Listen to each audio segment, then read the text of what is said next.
Been a lot of speculation that lawyer George Musisi will be standing for the job of MP in 2026. Will it be Mukono or Kira Municipality? Well, I've already told the party my aspirations and ambitions. In multi-party politics, it's important to understand that you cede some of your aspirations to the party's interests. Yes. Some of the individual interests have to be subject to the broader party's interests. That's the difference between a person standing under a party ticket and under an independent ticket. Yes. Of course, first of all, I have strong roots in both constituencies. I am eligible to stand in either of the two. Yes. I think at the right time, the party is going to deploy me in the place where it feels most effective. Because, like I've mentioned, it's important to understand that the party also has interests as a party. I'm not running as an independent. So these discussions are ongoing, and at the end of the day, the party has a duty to deploy its cadres in where they are most effective. Yes. Because we're interested in having NUP win more candidates. Yes. So you talked about roots in both. Yes. Briefly, what are your roots like in Kira, for instance? Well, I've been a resident of Kira for over 15 years now. Okay. I've served in places in Kira, in voluntary spaces. I'm a permanent resident. Okay. I'm not a tenant. You migrated there, or you had some parentage within the area? You settled. Like the cosmopolitan. I didn't have any relationship previously. Just like many other people, possibly 50%. Including the incumbent MP. Of course. But just like, not just the incumbent MP alone, but many of the residents of Kira.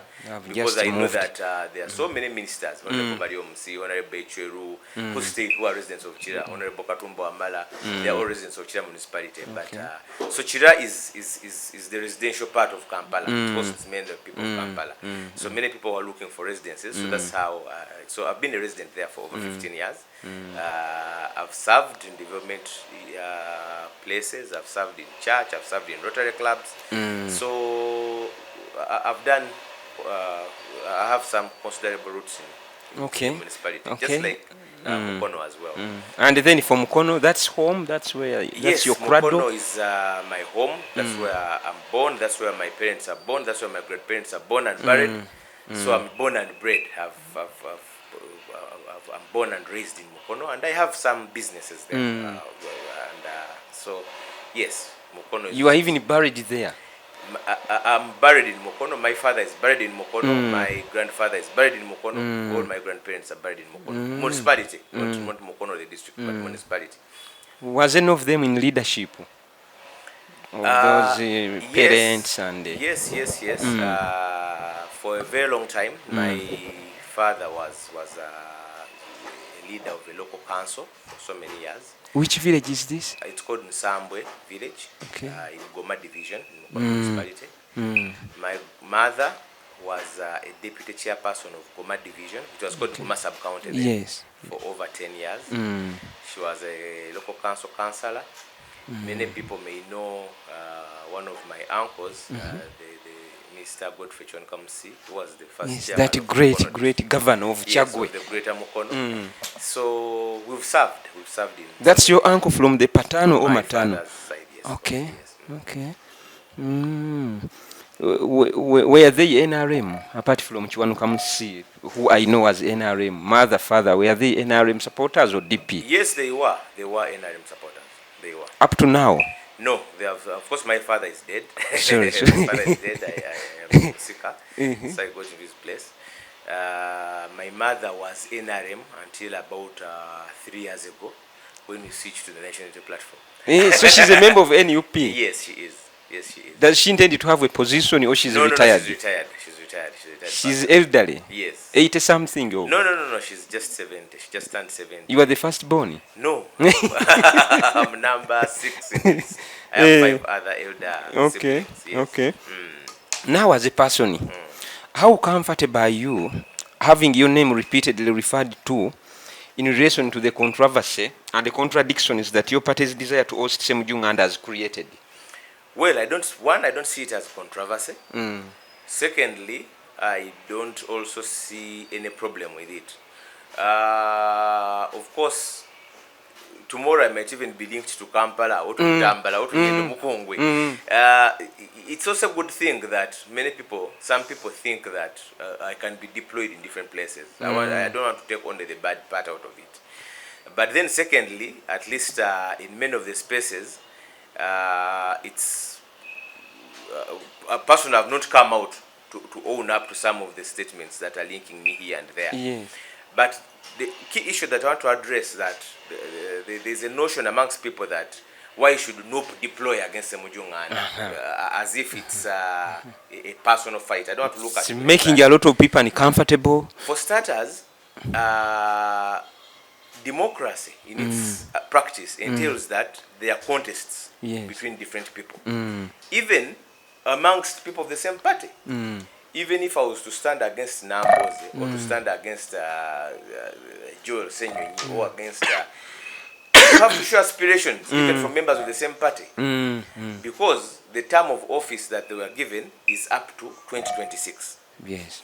After 2026, any member of NUP can show aspirations. The other issue is the notion that people who keep on saying that why should NUP deploy against Semujju Nganda? Why shouldn't it? In the interest of the broader opposition coalition. What is the broader opposition? Because a coalition, different people show aspirations. NUP brings its persons, first of all internally, and then they bring the best. DP brings, FDC brings, and then if you are, first of all, the coalition talks at that level, of a party level. Then if you decide that you are to have, you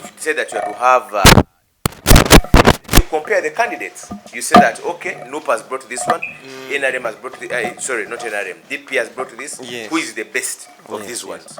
So you can't, right now, you can't stop anyone from having aspirations. Then, so otherwise you're not practicing democracy. Because who says that when you have a strong opposition person, then that person is to be MP for life? Then you are falling into the same trap of NRM people who keep on saying, why should you contest against Museveni? Because if the opposition people are already into that trap of saying, why should you contest against this one? It's exactly the same argument NRM people are saying. Honorable Mpuga in 2011 stood against a very strong person. JB Kawanga. Seasoned lawyer, seasoned legislator. Who cannot say that Mpuga did fairly well after becoming MP? How do you compare to say that because we have a good person, so other people should not come? Or other people should not even bother aspiring? That is not the democracy we are preaching. If there is a good person, there can be a better person. But then, democracy, even you as a party, you can choose to say, let us have this one, but then the people reject him. You can say, let us preserve this one, and the people reject him. So ultimately, it's the will of the people. That's what democracy means. In fact, it's very selfish. For those people who keep on saying, if we have this one, then we should not contest. Because the same principle that NRM has been using, of the solo candidate. That Museveni is too good to be opposed. To be contested before. They have solo candidate. Meanwhile, those people who you are talking about who are too good, even now on their funerals, they announce successors. That this one should be ring-fenced in the family. Meaning that an MP should be an MP for life. Actually, the whole essence, it would even lose the purpose of elections, because it would mean if you have an opposition person, that person should not be contested for. Because there is a sick argument by selfish people that why should NUP contest in constituency which are already opposition? Presupposing that NUP's contest is only against NRM. Even in NUP, it would mean that if I'm a flag bearer, or I'm a sitting MP, why should any other NUP member contest against me? That would be the same argument. So it would mean that you have one person, a NUP who got the flag last time, should continue. If they are MP, no one should contest against them. I think that is a sick argument. Coming to NUP and becoming its member, would that make Semujju Nganda safer from what you know? I don't know. Of course, the only the only safer thing to say that if he's interested, first of all, we don't even know whether Honorable Semujju is seeking re-election. He's seeking re-election, because I know that last time he had said he was standing for the last time. I heard it from him that he was standing for the last time. So I don't know whether he's going to be standing. But if he came and is still interested in standing, I'm sure that you would go through the same process. There will still be a process. And the party should not pick the same person, yes. Okay. Have you heard from him at all since this speculation started? No, I've not heard from him. I've not heard from him. Had you been on talking terms before? Yes, have you ever talked at all? Yes, yes, and I highly respect him. I highly respect him. Did you vote for him last time? Have you ever? Yes, it's true that I've ever voted for him. Not last time, of course, because last time NUP had a candidate. But yes, I've ever voted for him, and I think he has been a good legislator. What I don't agree with is the people saying that a good person should never retire. That is a sick and selfish argument. Democracy is not retiring or going to serve in other spaces is not for bad people. And that's the same argument people used when they're removing term limits for Mr. Museveni. I remember Honorable J. Palm saying, why should a good person retire? Now you have opposition people saying the same thing, that why should a person retire simply because they are good. That is undemocratic. Let people be subjected to whom the people want. At the end of the day, who chooses good? It's the residents of Kira and Mukono. It's the one who determine who they want. Otherwise, you as parties, you can decide to say that this is one we want. And then the voters think differently. So who determines good? It's the people. That's why they are given that chance every 5 years. Otherwise, people are not good for life. Now, I can see, having observed you in court, on these media platforms, you can potentially make a good MP. But one would ask you, why now? Why didn't you come earlier, for instance? Exactly. Indeed, previously I never aspired to join. In fact, the process leading up to the last election, I was actively involved in politics. The last 2021 elections. I was part of the appeals committee. NUP had an election management committee chaired by Olkamba. Dissatisfied people would appeal to a committee, yes. A committee which had me, I remember Geoffrey Yamsima, council, and I think about 3 other people. It was a committee of lawyers only? No. there was I remember, we were only 2 lawyers, I think, me and Geoffrey Yamsima. There was Tony, we call him Jaja Tony. I don't remember the others, but it was only me and Geoffrey were lawyers. So I could have got a card then, and maybe I could have won. I could have been anything, but I didn't think that it was the rightful time. Secondly, I have never aspired to be a politician. When Honorable Chagulanyi joined politics in 2017 and he started the People Power movement, some of us joined him at that point because we were always thinking, how do we bring a new voice? I'd never been in any political party before. Not even in my DP. First party. Not DP, not NRM. When I was at university, that was 2005-06, when we were just going to multipartyism, I was almost tempted to join FDC because of the height of elections then, but I didn't. So NUP is the first part I've joined, and for over 10 years we've always been having conversations with people of my age, my peers. Some of them have even gone into parliament. People like the Western Youth MP, my brother Edison. Edison is called Edison. This incumbent? Yes, the incumbent. That's Western your Youth contemporary at campus? No, he's younger than me, but we had those discussions. I remember with the likes of Benjamin Katana, with the likes of Burora, with the likes of... the Secretary General of NUP. Secretary General of NUP. There's someone in FDC, I forget, there's Sandra Hamia, she has since abandoned politics to go to study. All those people were talking that how can we, our generation, answer to our generational cause? Because all of us, many of us, had never been to the other parties.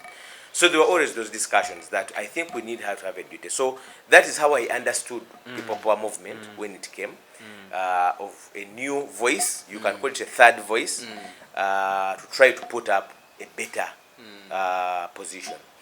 So it fit within exactly our aspirations, and that's how some of us, the Lewises, the Katanas, joined this movement. So 2021, I felt that NUP was representing that, and I believed in the team. Having seen what has transpired in Parliament, we believe that we've not performed at 100%. Our team has deficiencies. Your expectations have not been met. Our expectations have not been met, and we've had these discussions, including with the leadership, that we need to beef up. Okay. We need to beef up our team on that front. We need to be more purposeful in deployment, because if the NUP parliamentary team had had all members, maybe 80% of the membership, all living up to our ideals, we would put up a better show in Parliament. The problem now, you have the Right Honourable Joel Senyonyi, who leads people, and of the team he leads, some are half-hearted. I think it's maybe like 30% who are strong. I'm talking about the NUP team, not even the entire opposition, but the NUP 57. Team. Yes, the 57. You know that of the 57, 2 of them are already on talking about PLU. You get, they are still counted as NUP people, Kagabo and Honorable Wanga.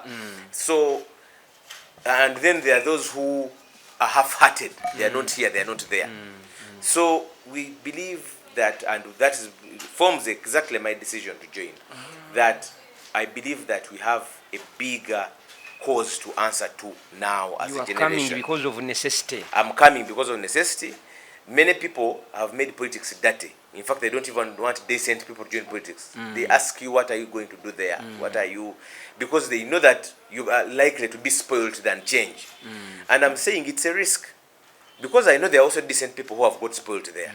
So I'm saying it's a risk we are running, that let's try it. And then secondly, just like when we go to court, we shouldn't anticipate that things are going to be this bad all the time. Many times I have handled many cases of human rights violations, and people ask you, why do you go to court? And I tell them, if I don't go to court, what should I do? Should I go for prayer? Should I go to the witch doctor? How should I provide a remedy?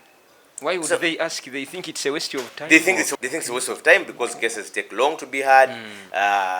Sometimes even when they order government to pay, it doesn't pay. Honorable Zake they ordered him to be paid over 5 years ago, hasn't yet been paid.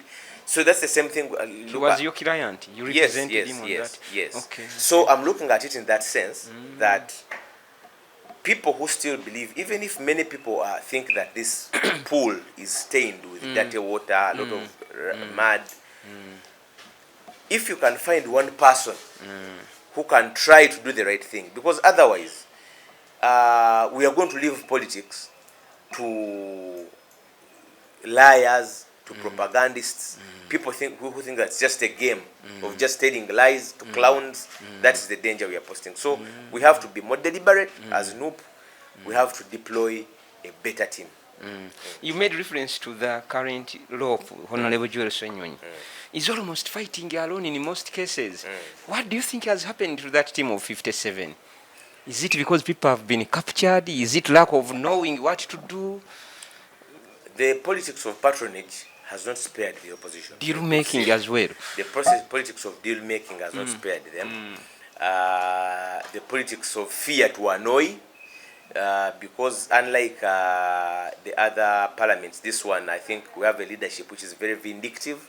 You saw what happened to Honorable Nambooze and Honorable Zake. When they believe that you have annoyed the speaker, you can end up very badly.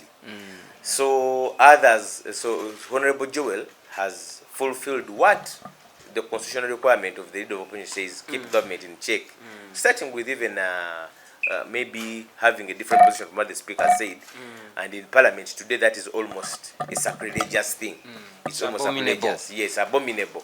So even your own team members would fear, even when they agree with you in private, they would fear to be seen with you. So those are some of the challenges. But he's doing very well, because at the end of the day, that's what the office calls for.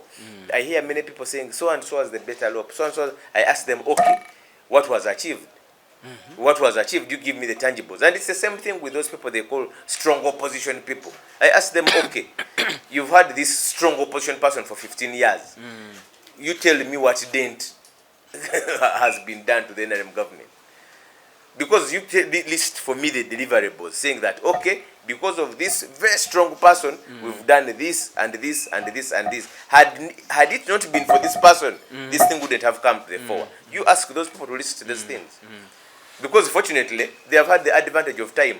Correct. Some of those people, they've had the advantage of time, 10 years, 15 years. So you can't even compare them with people of 5 years. Although even the 5-year term is you ask questions.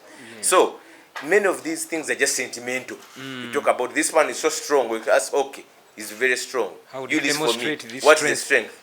There is even another by some of those selfish opposition people.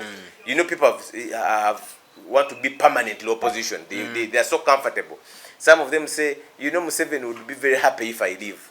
And I ask them, but you've been MP for 10, 15 years. Has Museveni been frowning because of your presence? If anything, how comes all these things have happened under your 15-year being a strong person? So many times when you question, people have sentimentals, but when you question some of those things, they don't hold water.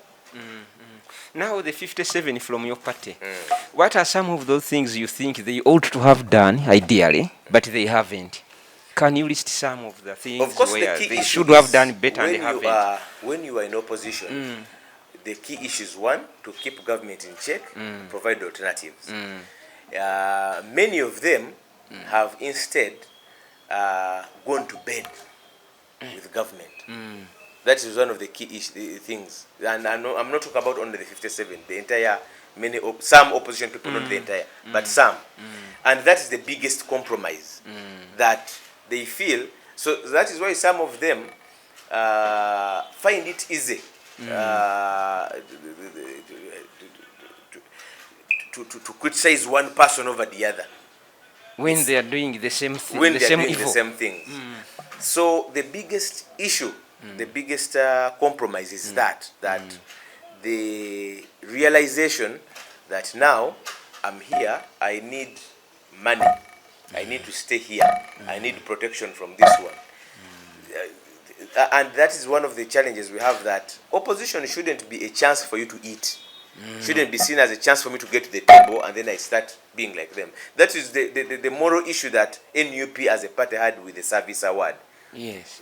That you can talk about legality and talk about legalese, but at the end of the day, the reason why you're in opposition, you are supposed to do better, to show the other people that if it were me, I wouldn't be treating that. That's why a leader of opposition shows alternative budget statements, alternative state of the nation addresses. You reply formally, because the purpose of opposition is to show the other picture.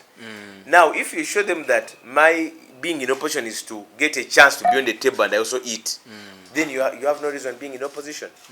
So many of them, that is the capture. That is the capture. The party done enough to enable them realize, for instance, that this is a platform merely that you have to use to advance the struggle, deepen the struggle? Has the party done enough to build their capacity? I would think that maybe there has not been lots of efforts, but largely because of the distractions that have been happening around. And then secondly, the fact that some of them, it's not lack of capacity, because some of them are even senior. Some of them are senior legislators. So you'd ask that They why would be resource persons? Exactly, they should be resource persons. That why is it that a person like Nyeko, who is a one-termer, has not caught himself up? Because it would be different if it is Nyeko and Shamim and Alozias, the first timers. The first timers. So it may not be so much an issue of capacity, because I know that many of them are way above average, and they do these things knowing that they are wrong. Because lack of capacity would mean that you've done something which you didn't know. But many of them do them deliberately knowing that they are wrong. That is why they either find it easy to defend them or to keep the silence. Would you say they have willingly been captured? Certainly, certainly. And for me, I know that there are so many commercial pressures from each person. There are so many commercial pressures on a member of parliament. That's a given. But then again, if you can't eat your cake and have it. Correct. You can't preach water and drink wine. If you choose to fully enjoy the pleasures, do like what Katuntu has done. Formally embrace your former opponent. But this business of trying to say this when indeed your heart is elsewhere, I think it doesn't help democratization. But then it also takes us back to why these people joined in the first place, or why are they in opposition. Some of them, it's because of they are not there because of the ideals of NUP. They don't believe in NUP. They don't believe in that people power movement. They are there for convenience. And tomorrow they may find another bus which is taking them to the next destination. Does the party therefore regret having given tickets to some of them? Certainly. I wouldn't call it regret, because at the time when they were given tickets, the party believed they were the rightful people. Yes. Just like people who swear marriage vows and then 2 years later they are divorcing. It's not because they intended to divorce, yes, but because their circumstances have come in and changed the minds of otherwise good people. Yes. So I wouldn't call it. The time when they were given cards, they all prophesied our principles, and I'm sure they were just either compromised along the way or abandoned their values along the way. Would it be ideal for some of them to retain their flags? I think retaining flags would be an individual basis, case-by-case basis. Of course, there are those who, even myself, I wouldn't think that it would be ideal for them to retain the flags. I can give an example of a person like the MP of Chimanya Kabonera. He has gone on to call to chastise the party leadership. He has called some of them moles, and you even ask yourself that why would you call a person like Katana Orubongwea a mole when you joined People Power and you found them there? You joined NUP and you found them there. So why didn't you say, I can't join these moles whom I've seen? If you look into the room and you see moles, why would you come? It doesn't make sense that you come, join the moles, then you begin and desecrating the party. So he has said each and everything to desecrate the party, to say lies against the party, outright lies which he knows. He has even lied against me and I took him to court. That's what? He said that I represented a person, that he was of course trying to create a narrative that NUP has a policy of abusing the Kabaka. And he said that I'm representing a man called Pressure, which I've never done. So, for such people, it's not in the best interest of the party. That's one. We can leave them. You had made reference to Chimanya Kabonera MP. But don't you think, some people say that some of the things he has said are genuine things, genuine concerns? Because he says in this party you don't have meetings, you don't. He has questioned even how you exactly make decisions. What do you say to that? Well, I think he's being dishonest, deliberately dishonest, because I know that the party has meetings. The parliamentary caucus meets, the other party organs meet. He's saying it out of dishonesty because he started criticizing the party after the issue of the service award. The service award. When the party criticized the service award issue and Honorable Mpoga, that's when he started criticizing the party. So the question I would ask, Mr. Wanika had written to the party leadership last year, at the end of last year, asking to be designated as a committee chair or as a commissioner. He had written, put it in writing himself. He wrote asking to be designated. So had they called for such applications? Or no, they hadn't. They hadn't. He just felt he deserved. Yes, he just felt he deserved, and he wrote in writing. Which was a good thing. Which was a good thing, maybe. It's not wrong to show aspirations. So my question is, at what point does the party become all these bad things that he's saying? Was he writing to the malls last year in November? Was he writing to a party which doesn't hold leadership? Was he writing to a party which has no structures? Supposing he has been designated as LOP, would he be making those comments? So the question should also be for us to question the sentiments around some of those allegations. He wanted to be LOP when his friend was the incumbent. He asked, but of course they knew that the term of office was coming to an end, the party was going to be. He didn't ask for LOP, he asked for either commissioner or a committee. Yes. So the question is, at what point does the party become this bad, which doesn't call for meetings? Why is it that at the time when they fell out with this, and it's the same thing with people who keep on saying, you know, Honorable Mpoga was fought because he was popular.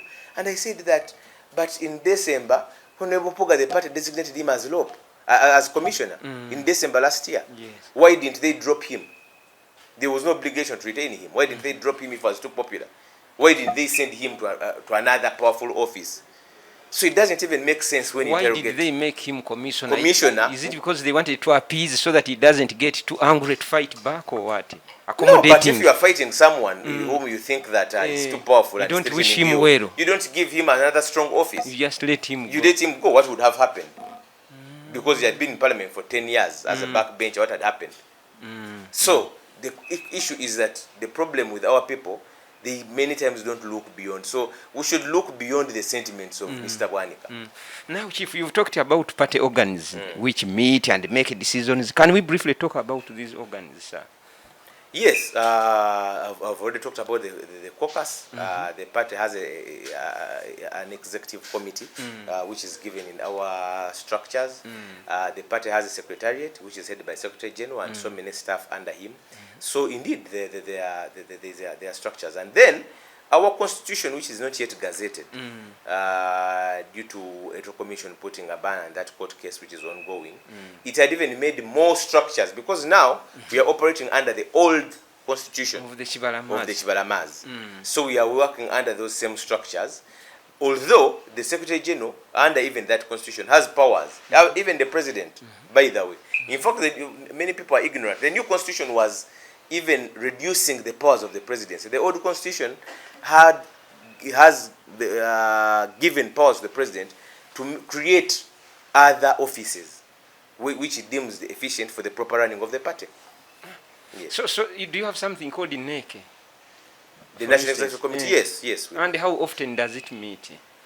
It meets at a quarterly level, and it does meet. Okay. Yes. Which type of decisions do they make in such What type of decisions do meetings make? Meetings, decisions are made depending on the business of the day. So it doesn't make attend to the same business every time it meets. Sometimes there are key resolutions which you know of. Sometimes they are not. The party is running. That's why it is around. That's why indeed you've seen it develop. That's why you've seen it even come up with a permanent home, which our 40-year-old grandparents don't have. So that is not a sign of a dead party or a sleeping party. It's a sign of a functioning party. You know, many times they say, you look at the results, we'll show you the processes. Yes. So at the end of the day, the business NEC attends to is not standard. Sometimes it may be routine. Other times it may be for key resolutions. Many times you may not be aware of the resolutions because they don't pertain to the bigger public. But can there be a meeting at all in NUP where anybody can dare to oppose the principle, for instance? Is it encouraged? Well, is it even possible? You can't say that. If you said we encourage you to oppose, then it means that you are losing the drift. The issue is, are there in meetings, are there times when people disagree? Certainly yes. Certainly yes. Certainly yes. Without consequences? Certainly yes. And the Honorable Mpuga knows that because he has attended some of those meetings. Did he ever dissent in a meeting and was I'm able sure to he walk did. away? You cannot have a group of people who agree the same all the time. Yes. You cannot. So I'm sure there are times. And of course, at the end of the day, consensus is reached or a majority decision is reached. Thank you very much. In 2021, your party president got 3.5 million votes, which he must now work towards growing and enlarging by broadening the political coalition around his bid for presidency for 2026. Yet, by insisting on antagonizing people like Semujju Nganda in Kira, you guys seem to be burning bridges as opposed to building bridges. What do you say to that? Well, I'll start with what you're calling antagonizing, because you presuppose that Semujju owns Kira, or you presuppose that the people of Kira are like cattle, which are herded in one place or the other, which is not true.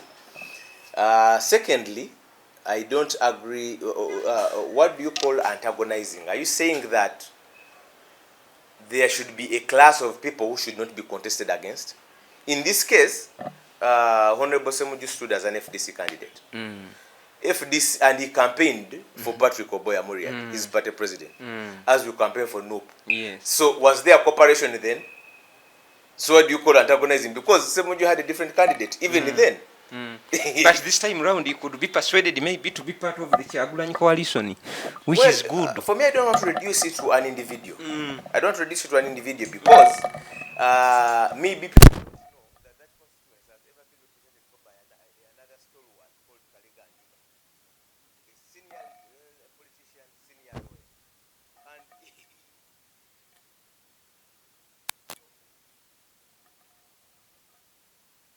unfortunately, it's no more. And life has continued. So it's wrong to imagine that constituency of over a million people should be reduced to an individual. To say that if without this one, so what happens if I'm not around or if the other person is not around? We're humans. So that's why I'm saying that opposition people who are thinking like that are exactly in the same mindset of NRM people. That's why I'm saying that it's selfish and it's wrong. So political contestations are healthy. For me, as long as they're on principle, even internally, by the way, even because if you're saying we shouldn't even antagonize a person who is in a different party. Now, how about if I wanted to unseat a NUP person? So what should they tell people who want to contest, people want to contest against Honorable George Musisi? He's even in Europe. That don't dare. Don't dare because we have a strong person. It doesn't make sense. People should show aspirations.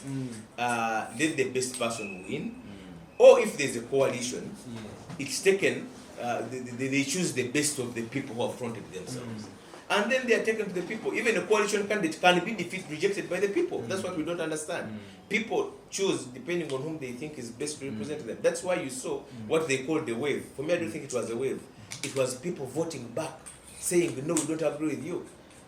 So, and there were strong people who were defeated. Very many strong people were defeated. So at the end of the day, that's what they call people power.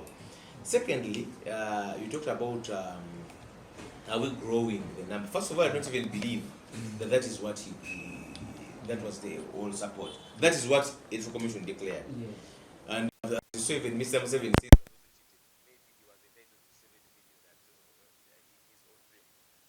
The key issue is, how do you know the result of an election, the free election? Because elections is not polling day. We make a mistake of saying that elections is what happens on polling day, which is also wrong, ballot staffing and voting and what. But the process is as good as the result. And the Supreme Court has pronounced itself on this before. How do you claim to have a clean process when you have shot people in Kampala? You know that according to the government's own report, 54 people were shot. How do you claim to have a clean report when presidential candidates, including Katumba, were flogged and beaten in the campaign? Candidates were stopped, blocked. Honorable Kyagulanyi and Honorable Paul were blocked in some areas where you have a presidential candidate and his team arrested and detained over 100 people. What is the effect of that on a person watching? Because it's not just about, some people may choose to stay away. So I don't think we had a clean process in the first place. So for me, I don't want to even talk about numbers. And our issue now would be, how do we get a clean process? How many people were in prison? No people in prison at the time of voting. Me and Shamim Malende got out over 300 boys alone from Bombo Division Barracks, Court Martial. Over 300 in one court martial alone. So how do you claim that that was a process? So the issue would be to look at the entire process. How do we avoid not looking at polling day? The commission can give you anything if the process is not clean. Now, you believe, is it that somebody can only do when they're a member of parliament? No. What difference does it?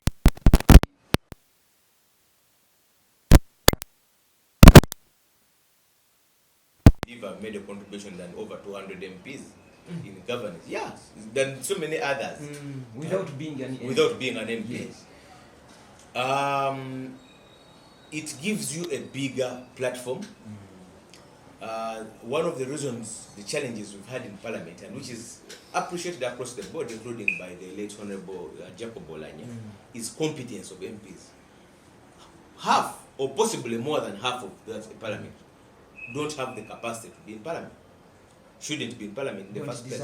Don't deserve to be there. So the issue would be that that's why I said that we have a duty as NUP to buttress our forces. So I think that the only advantage is that it gives you a better platform. Parliament is the biggest debate house in the country, or forum. It's the law-making body. So if you are making laws is a serious thing. We've relegated it to charcoal sellers, and of course I'm not saying charcoal sellers are less human, but they have their competences elsewhere. So it's important that you send your best team forward at the platform where they are best capable of. It's just like a football team. It has only 11 slots, but why would you have? You can have a cheerleader who can play some football, but if you have a cheerleader, he can do good at cheering and send a footballer in the right place. You've been a resident of Kira for the last 15 years, as yes. you said. Yes. What are some of the concerns that your fellow residents are raising about somebody who has been their MP for the last 15 years? Well, of course, one of those issues is even the issues that people, sadly, opposition people are advocating for, is the overstay. You know, overstaying, that is why in our NUP constitution, the new one, we're even advocating for 2 terms for every elected position. The essence of democratization is that you can have as more people serve as possible, as long as people still think so. Not want to serve, you can even be rejected after 5 years. But the syndrome of NRM overstaying has caught up in many opposition people. You find a person criticizing Museveni's 40 years when they have been MP for 25 years or 30. There are some opposition MPs who have been MPs for 30 years. Others for 20, others for 15, going into 20. You get.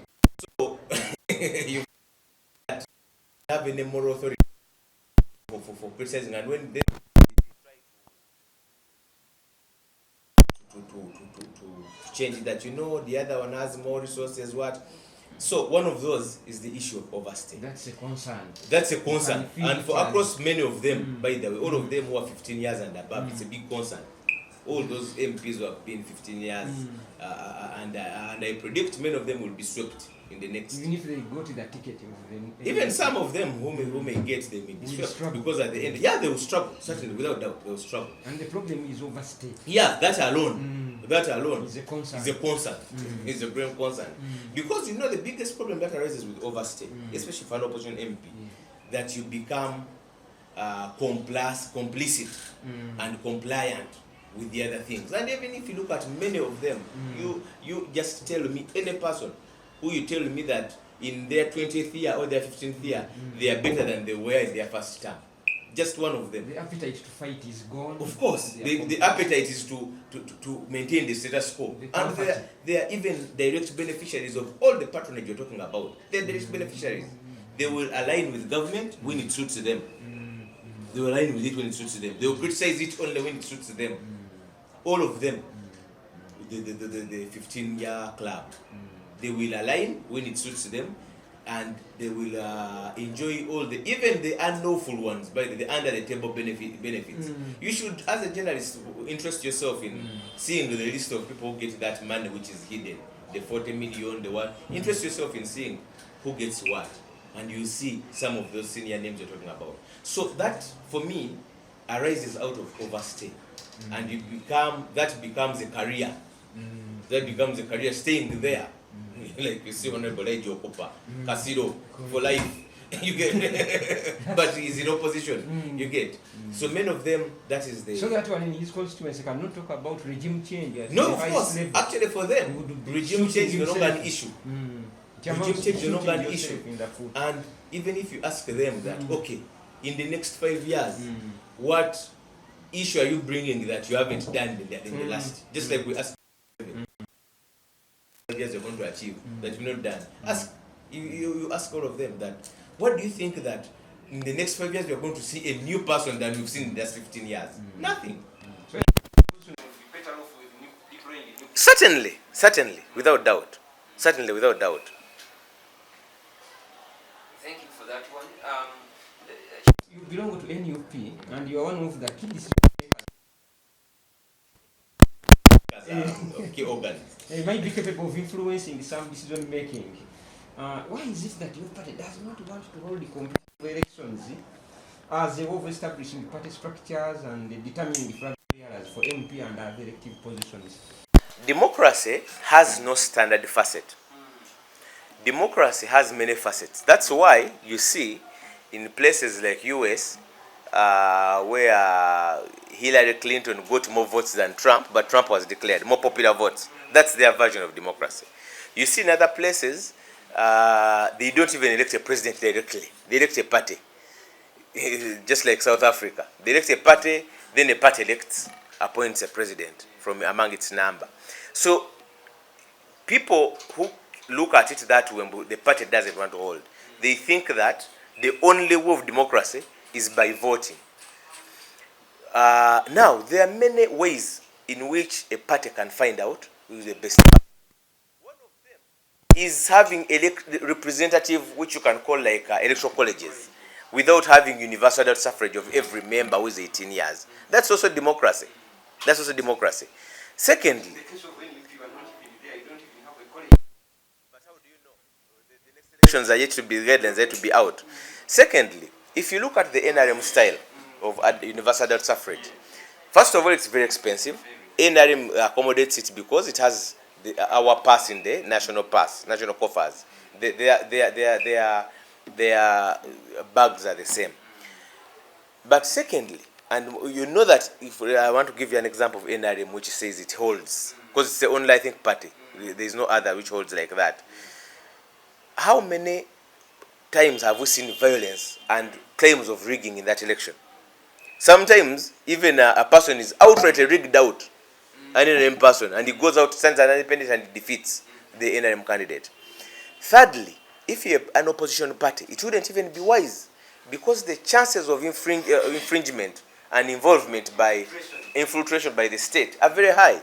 They will get for you party members with so-called cards. They will elect their own infiltration, because we've seen it in general elections. So how about if they want to influence a national election? So the key issue is that because all parties are supposed to keep up to democratic principles, so the key issue should be to ensure that whatever formula you adopt keeps up to those democratic principles of being representative, of being transparent, and I'm sure inclusive, such that each person who aspires has a fair chance, and then the party gets the best person out of all of those. And for me, I think that just like the guidelines will come out soon, they will espouse all those principles. I don't know why people are only talking about NUP. We've had multipartyism since 2025, to 2005-6. And the parties have been, opposition parties have been holding primaries and have been coming up to fairer, using their own means, as long as they have those principles, and no one has ever begrudged them. Of course, certainly. Why would they fear now with an era of social media? We've had members of parliament openly criticize. Some have even crossed to PLU. So why would you say that people fear? They might fear Lumbuya and the like. Okay. The next question. Let's talk a little bit about the Mvuga issues. Since he's all stuff from the position of LOP and the parliamentary commission and the deputy, lots of chaos has resulted, and thereby creating bad publicity for the party. Do you agree with those who say that the capacity of Mvuga to cause trouble for NUP had been underestimated? What in the first place? So that little bad publicity, trying to put up a fight. Of course. Do you expect him to fight this far? Of course, it depends on the target and the intentions. For me, I would rather keep to the principles, and if he had kept to the principles, maybe there wouldn't be that bad fight. The principle was, what was the cause of the fallout? The cause of the fallout was the party criticized the service award. It thought that was wrong. And loss of opportunity in the law office and all that. His removal. Yes. But of course, I never imagined that it's going to be I don't think he imagined that it's going to be a lifetime job to be LOP. So the party's fallout with him was over that issue, and it made the decision known, and the reasons known. Up to now, there are many people who have problems with it. I saw Honorable Mpuga celebrating the court judgment, but that court judgment talked about only one aspect, legality. In fact, the court judgment itself said it shied away from addressing why. The judge himself said, why were they calling something a service award which is never known, which is usually something for profit companies? Why were they awarding themselves 6 months into a term when they were yet? Those are issues which are not resolved yet. And remember, I told you that opposition, you're supposed to be a mirror of the others. You're supposed to show the others how things should be done. You're not supposed to say, let me enter and steal like them. You get my point? So, when the party made that decision known, that we have problems with how this thing came about, I would have loved it if he was responding, justifying it. Actually, his statements have moved over time, have moved from saying that to now celebrating the court decision. So I would have loved to hear from him, and which I've never had, that no, I deserved this award because of this and this and this. Because many times we're talking about public expenditure. The office of LOP, that was something outside the office of LOP. And if you're saying that the LOP should be, why wasn't he calling for an amendment to the law, the old law, to ensure that those emoluments are cast in stone, that every LOP would be entitled to a service award? Why were they being made personal to hold? I've never heard him explain himself in that regard.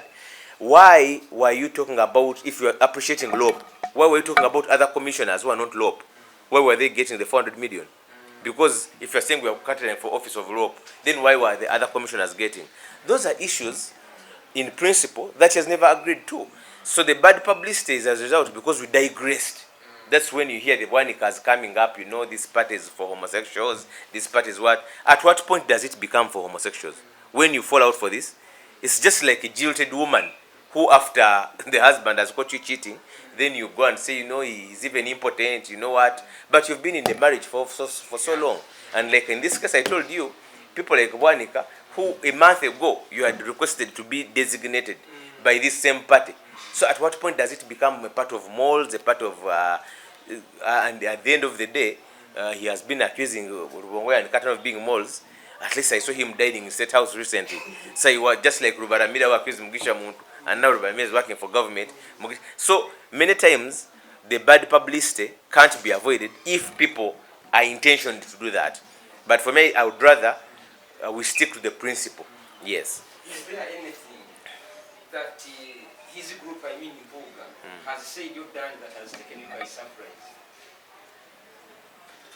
Well, I've seen, and I don't want to, because I'm a lawyer and I act with evidence, but I've seen people who claim to be supporting him on social media, making all sorts of, it seems now their biggest target is fighting NUP.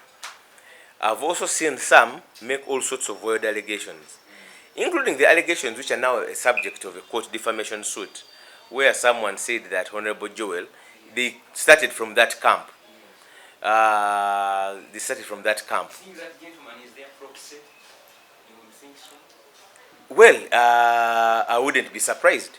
I wouldn't be surprised because it has been a sustained campaign. Because like I told you, the first video, he talked about 1 billion.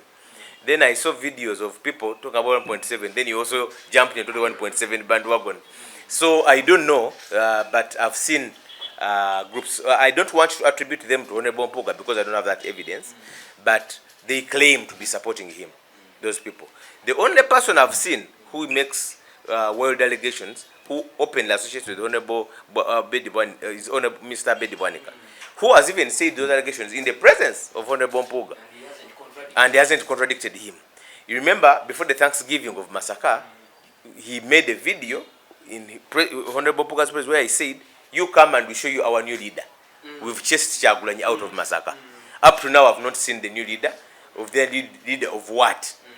So, the hypocrisy is that this is a person standing on a NUP ticket who doesn't even have the confidence of resigning and standing under whatever. Because if you are saying that NUP is that bad, the best thing would be to resign, have a by-election and come back as in whatever outfit that you feel comfortable in.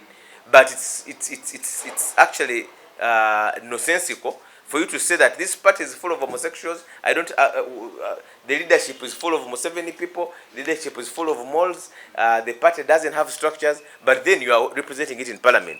You don't even leave a committee where that party designated you, even when the party says we no longer want you there. So it's hypocritical. It shows that a person who cannot stand by any principle. I know you're one of those who believe that Honorable Joel has done a good job. Absolutely. What exactly makes you proud of his performance so far?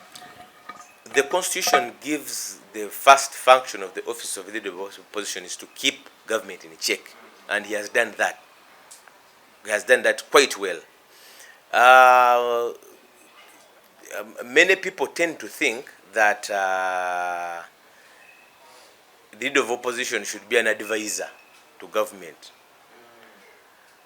That's why even in Uganda, they wrongly, in my opinion, say Rudo Ruwabula government. It's not a Rudo Ruwabula. Oppose is not Kuwabula. Oppose is Kuvuganya. This government, President Museveni, has over 100 advisors. So he's not short of advisors. The opposition, you are not supposed to accompany him as bridesmaids. You are supposed to keep it in check by saying, by doing this you are wrong, you're supposed to do this. By doing this you are wrong, you're supposed to do this. An online exhibition of Parliament this year, where we saw the loss of money in dubious trips, including by some opposition people. Some of those people you call strong kingpins, taking advantage of the feast on the table. That if I get my chance at the high table, I'll eat like them. Double payments, exaggerated payments, and so on and so forth. So the question is, what did the opposition in Parliament do? Those things have arisen in the 11th Parliament the last 3 years. What did they do? That is why NUP was having a problem with the service award, that you joined them 6 months into a term to apportion how you're going to share. At a time when we were demanding for missing people, prisoners, they're throwing out Zake, and so on and so forth. So I think Joel has managed to keep that. And I know by doing that, he has paid the price. He's been alienated from meetings. Some of his team members even fear associating with him. He's been a sub. Some of his members fear to associate with him. Of course, some who don't want to annoy the people Joel is fighting. Haven't you seen them? Yes. So, because some who fear to annoy the speaker, that the speaker will see me, they have made slanderous comments against him, some of which are subject of court matters. So, I think that at the end of the day, he's working. Because if you have a pastor or a sheikh who is praised strongly by witch doctors, you should start asking yourself, is this person part of us is still preaching the gospel? Because your gospel is to ban Satan, is to ban shrines. So if Joel is being opposed by witch doctors, it would mean that he's preaching the gospel. The moment you see witch doctors appreciating that, or your bishop wafe, that is the bishop we deserve, or your wafe, it means that is the one who looks the other way when they are doing their things. So by their very nature, opposition is supposed to keep government in check. And I'm not talking about physical fights, no. I'm not saying that you're supposed to fight or insult or what, no. But use the platform of LOP to question, and he's doing that. Do you think there have been efforts by the speaker to get him play ball and work with him more harmoniously, as was the case with his predecessor, from what you know? Well, maybe they may have been efforts, but the efforts would have been thwarted by Joel sticking to what he's supposed to do. Is he naturally a very principled person? I would vote, You know? certainly, he's a very, very, very principled person. He's the type who can say no to Satan. Certainly. That is why, even before he was LOP, the 40 million, which was given to, including opposition MPs, he wasn't among the beneficiaries. There are some opposition MPs who got some of that money. Secondly, remember, as Kosase chair, he, at one point, this is a public record, it's not a secret, he invited the IGG to come and explain issues which had arisen in his office as a former Minister of Lands. And the IGG went to the speaker and said, I can't come and what, and the speaker had given direction that you withdrew the summons. And Joel insisted on that, saying, no, she has issues to answer. So He is a principled person, yes. And this has come at a cost. It comes at a cost. Every time you stand, it comes at a cost. Certainly, it comes at a cost. Has he paid some price from what Of course, the boost his security, for instance? no, I don't know about, but I know that he has ever gone to police to file a report about some MP who threatened him. He filed a criminal case at CPS when he was still COSASA chair. So sometimes it comes with the territory. Yes, as we move towards finishing, sir, there was this issue of Mr. Dean Luwasava. That action which your law firm had filed against him on behalf of Mr. Joel Senyonyi, how far did that go? Is it true that you people became nervous and backed off the case? No, it's not true that the case was withdrawn. As lawyers, we work on instructions. As we indicated, our firm instructions are to ensure that this case is prosecuted to the logical conclusion. The case is fixed to come up for the first time sometime next month. I can get the dates, the accurate dates. It's supposed to come up sometime next month for the first. No, for scheduling, yes, before the registrar. So we finished. We filed our case. He put in a defense. We put in a reply to his defense. Fortunately, like we earlier said, court gives you a platform. Defamation, if you think you are truthful, what you said is the truth, you can always come and say it in court. Unfortunately, from what I saw in the pleadings, he doesn't maintain the statements. He doesn't. So we shall leave that to court. Now the matter is in court's hands, but it will be firmly prosecuted to the conclusion. It has never been withdrawn, and the client has no intentions of withdrawing it. NUP Treasurer General Mr. Katana, who also happens to be your business partner, had defected and joined the NRM. How true is that from what you know? It's absolute rubbish. It's false. It's malicious. It's fake. He has no intentions whatsoever of defecting. You know, sometimes you have to realize that there is a well-articulated campaign to keep you always explaining of things.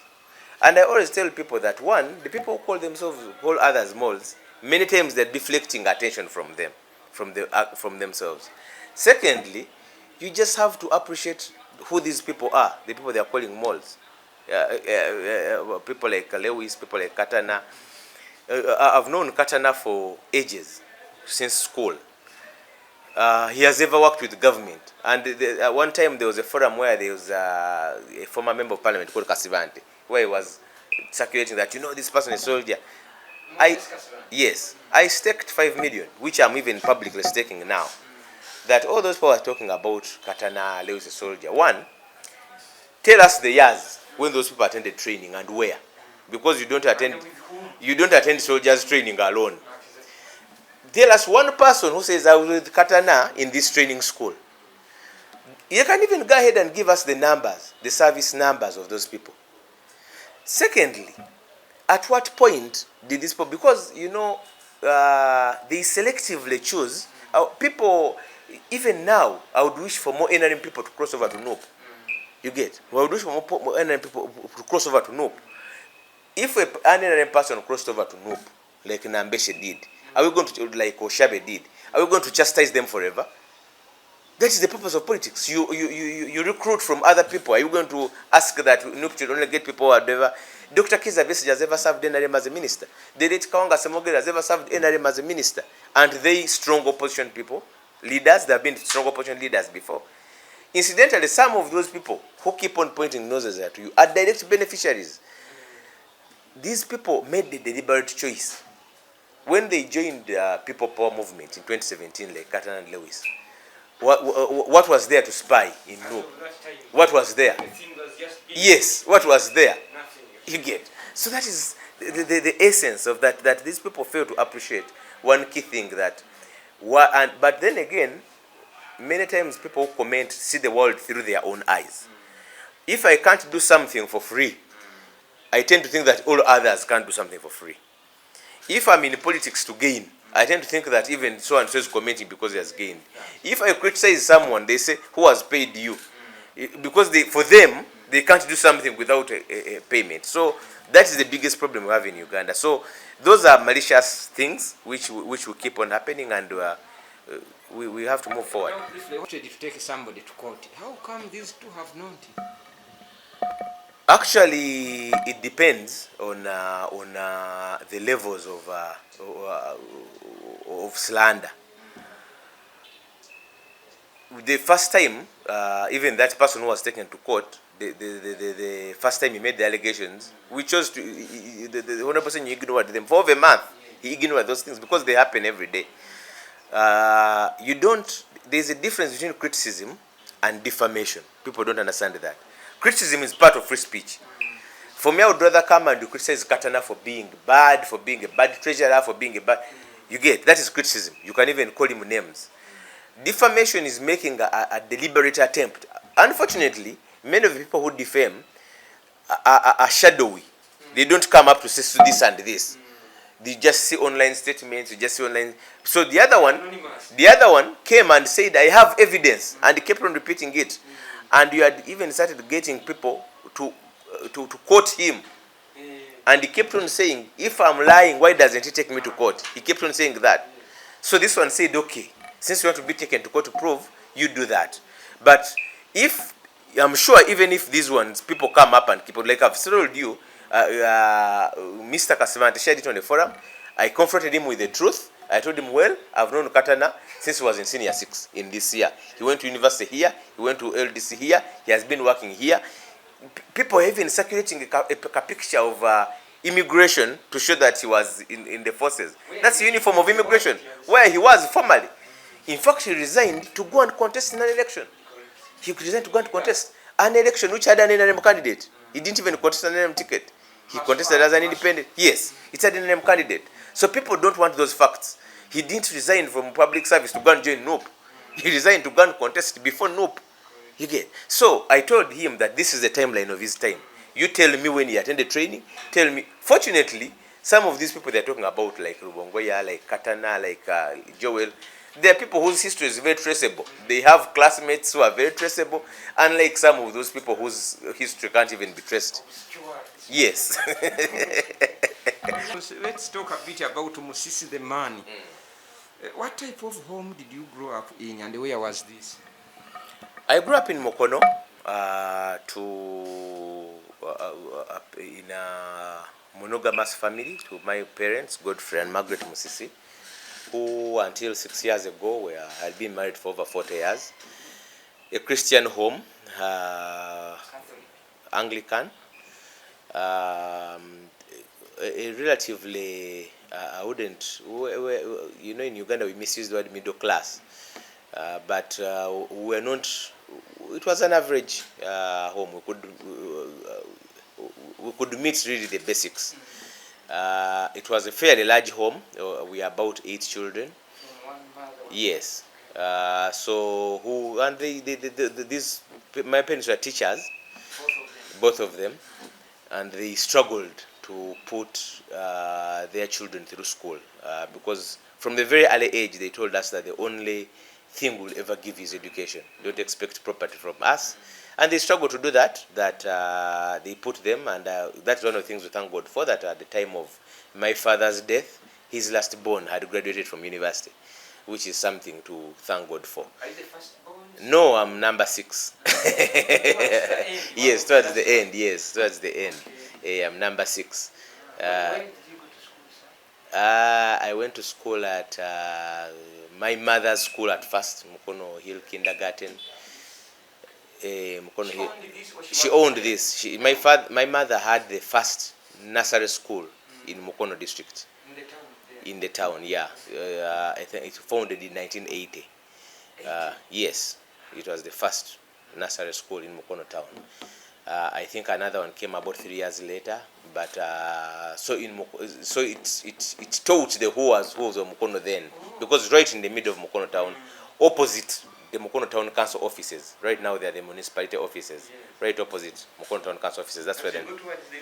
As you go towards the university. Yeah. Right now as you go towards the university. Yeah, and you go towards the cathedral, Mukono Cathedral. Right there. That's where we were born. That was. So she was a teacher who was self-employed. Yes, she had left employment and she started her own school. She had previously been in government employment. She had taught in government. Then she taught in Ndeje. She taught in some school in Busoga, which I've forgotten. I forgot it, but she taught in Busoga at some point. Then she founded her own primary school, nursery first. Before now it's primary, fully fledged primary. It's still there. It's still there, yes, still there. Is it doing It's doing. Yes, it's doing okay. I mean, these challenges which bedevil private schools. It was called changed school. It was called Mukono Hill Kindergarten. Now it's called Nezko Kolima Junior School. It changed school and changed location. It left town to go to Nsambwe, to a bigger place. Yes, to a bigger place. And then there we were renting. Then we went to Nsambwe. How is the enrollment? The enrollment, I think I don't have the latest numbers, but it has a nursery section and all the classes up to P7. Yes, up to P7. It's also day and boarding, so it's been around since 1980. Since 1980, when it shifted from town, that's when it changed names. So I grew up in a family of largely boys, and of course we also at whatever point we had extended family. So I went to that one. I went to St. Alex Primary School.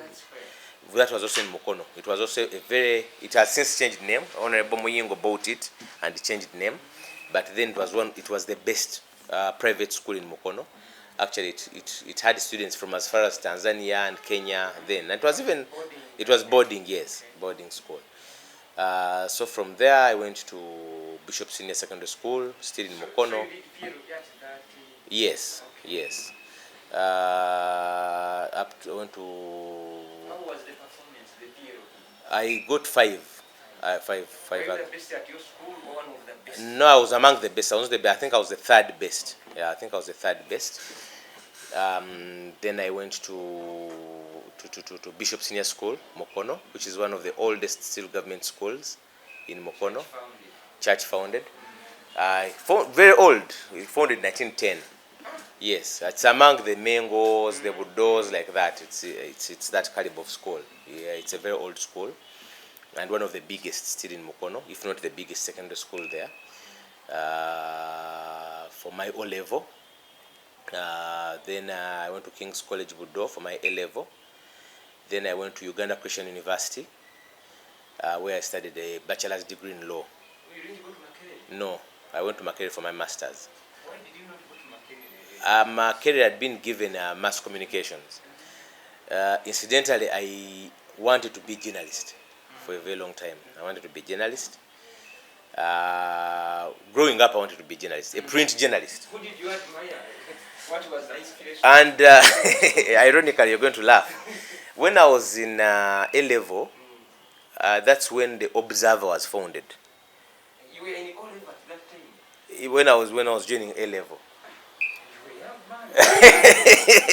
That's the Observer, but it's a long time ago. You even work out to your Yes. You were But under 40. almost 40. I'm almost 40. So you admired the Observer style? I started writing some articles for them. And I they started, published them? yes, and they published them. Then it was called the Weekly Observer. It was a weekly then. Before it went to bi-weekly, Were then. they edited by the MP Kira? Yes, that's why I'm going to read that ironically. So at first, I was writing for Monitor. Because I grew up with a strong niche for politics and reading newspapers. I think that's something we got from my father. My father was an ardent reader. He always read newspapers every day. And for me, right from senior one, I would read up to now. I read the dailies every day. So I knew the writer. So I started writing for Monitor. Now, when I started contributing some articles for Monitor, that's when the people I knew in Monitor moved. So some of the people I knew were people like Honorable Semujju, Caroline Nakazibwe, Kevin. I didn't know, but those 3. So I moved, shifted to Observer naturally, because they're the people, when you're a very young person and you can get audience from a senior person, you can't easily penetrate. So I went to. I didn't go because I wasn't employed, but naturally because I had a niche for writing. I was. Write like letters. letters. Sometimes I even wrote a few society articles. Now, the other funny story is that I had talk with Honorable Semujju, who of course was just Semujju Nganda then, the journalist, when I was trying to join A level. You met somewhere in the community? No, in the observer premises. Yes. He was of course not a politician. He was just yes, he was just a journalist. For somewhat you can call career talk a bit. And he said that, he gave me his own example, said that for me, I wanted to be a lawyer, but I was pushed because of government sponsorship to become.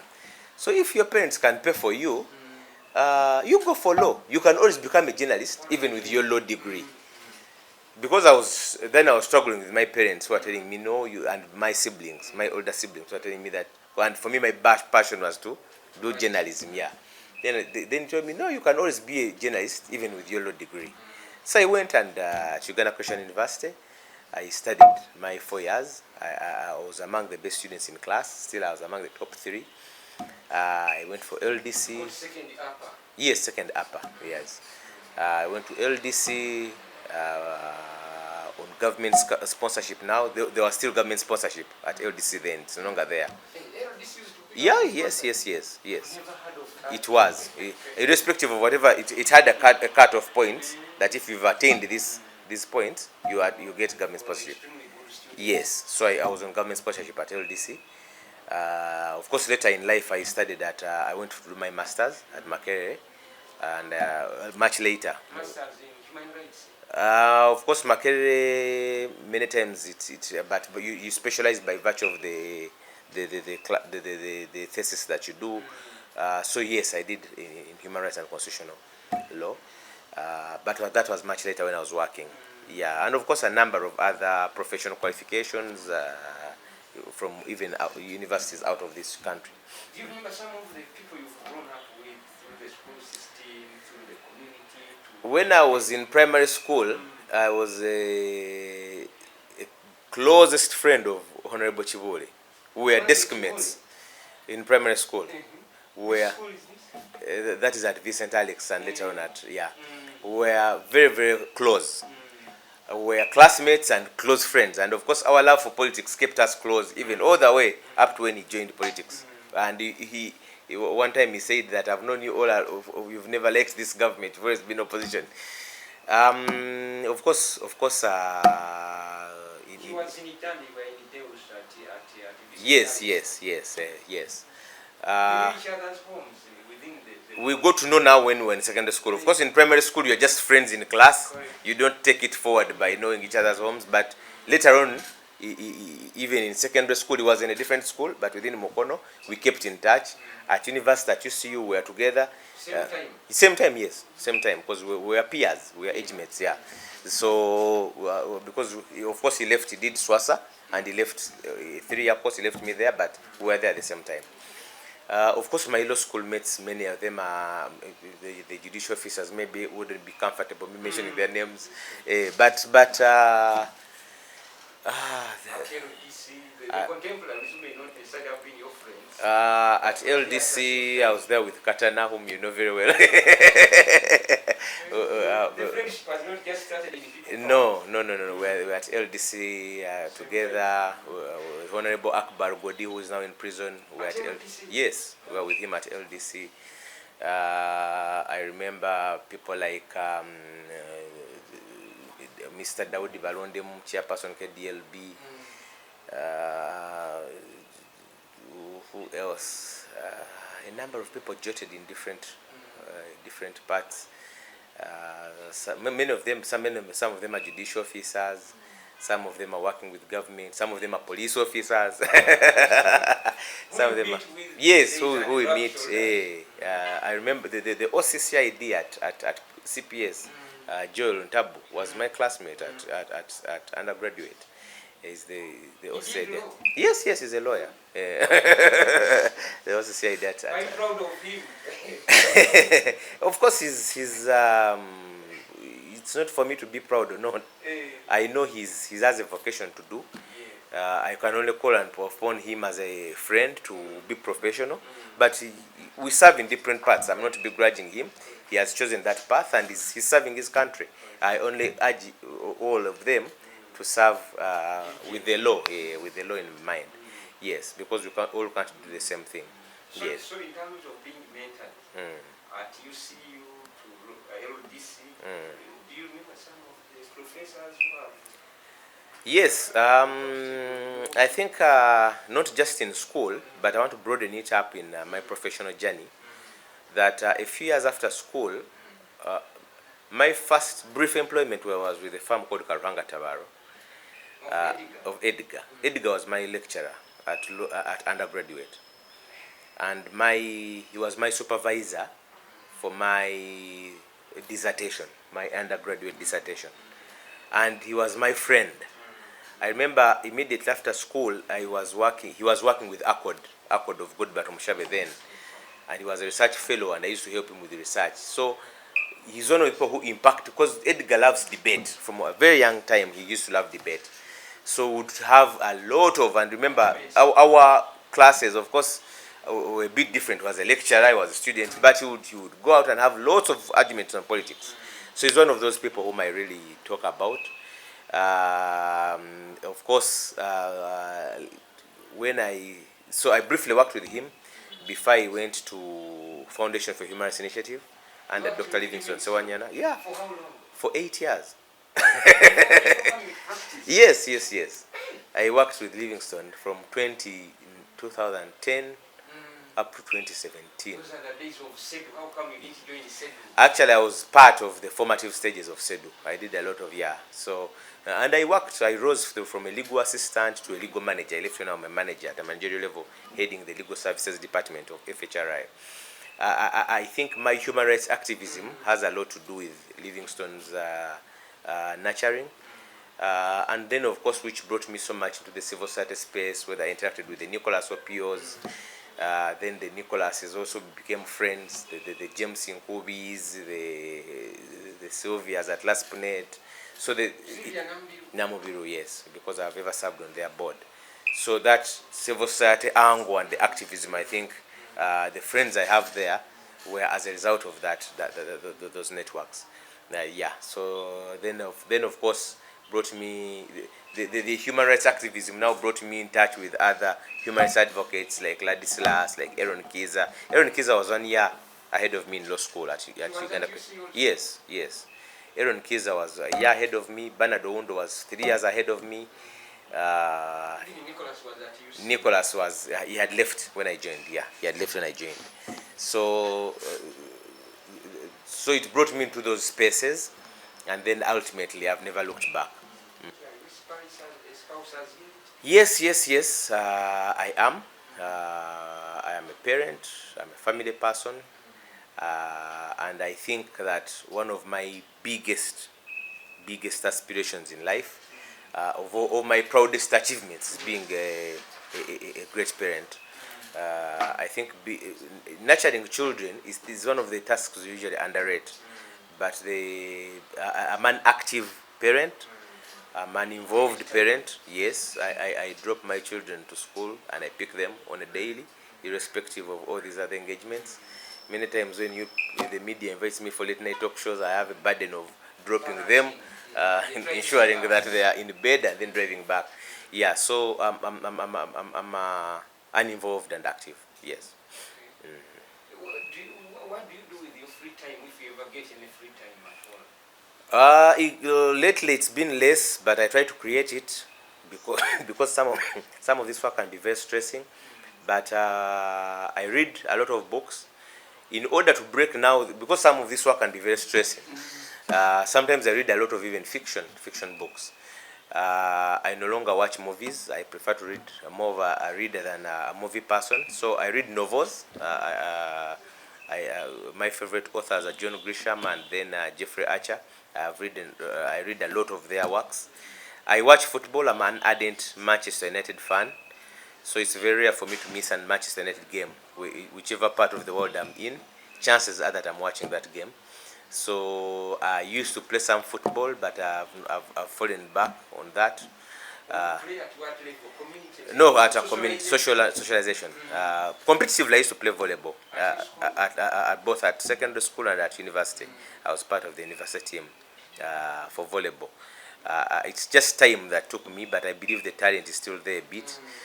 I'm part of Rotary Club. I'm a past president of the Rotary Club of Bulindo. Rotary Club of Bulindo in Kira. I'm a past president. I serve in Rotary. I serve in church. I currently chair the development committee of Kira Parish. Kira Parish takes 7 churches: Chiwatule, Najera, Buwate, Bulindo, Nsasa, Chitukutwe, and Kira itself. So I chair the land and the development committee of that place. I've served as head of laity in St. Joseph's. You will soon be coming. Yes, I've served as head of laity for 7 years now. That's for St. what? St. Joseph's Bulindo, Church of Uganda. I've been the head of laity. This is the sub-parish? Yes, it's a sub-parish. Then at the parish, I'm the chair of the development committee, which takes 7 churches. So I serve in church. I believe I serve in the community. So I believe that part of my free time is taken up now by those other issues. Yes. I'm also in my clan. I belong to the Mbwa clan. Yes, dog clan. Muzukuru wa Mtasingwa. I serve on the executive committee of the Chika as the legal advisor. I sit on the court here Chika. I chair the court which arbitrates all issues. Ndi wa Mutuba mu Chika echo. Yes. So ndi jajja wa Mutuba. Babo bo Mutuba oba jajja nsumika. Very finally, this colleague has made an observation that in his view you resemble Solomon Serwanja. You wonder whether you are related at all. Not at all. I'm related to John Cliff Wamala. John Cliff Wamala, do I know him? Former of NTV, now spokesperson at Red Cross. Yes. He's our youngest brother, youngest sibling at home. He's my parents' same mother, same father. Yeah, he's the last born at home. Solomon is my friend. Welcome. Thank you so much, John. Pleasure.